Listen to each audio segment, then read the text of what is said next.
fin des travaux des états généraux du sport ici à Bamako. Ils ont été sanctionnés par 88 recommandations qui, une fois exploitées, pourront être des solutions pour le développement du sport malien, nous précise Abdul Karim Kaba. 88 recommandations pour faire rayonner le sport malien, ce sont là les conclusions issues des états généraux du sport. En 2 jours, les experts, les fédérations sportives nationales, les athlètes et l'ensemble du monde sportif ont échangé sur les cadres juridiques et institutionnels, la gouvernance, les infrastructures sportives, les ressources humaines et le financement du sport. La mobilisation de tous les acteurs prouve à suffisance l'engagement et la volonté des Maliens pour leur sport.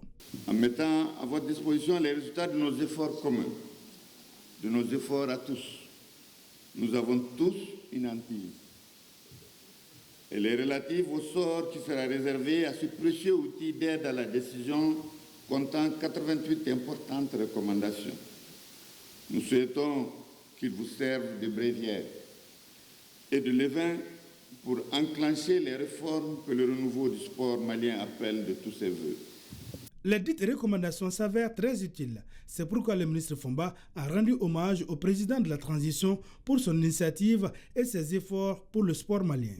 Il nous revient désormais, à nous, autorités politiques, acteurs techniques, partenaires et citoyens, de traduire ces recommandations en actions concrètes sur le terrain, dans les clubs, dans les quartiers, dans les écoles, dans les régions.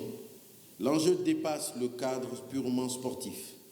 Il s'agit ici de préparer un avenir meilleur pour notre jeunesse, de favoriser l'unité nationale et de positionner le Mali sur la carte du sport continental et international.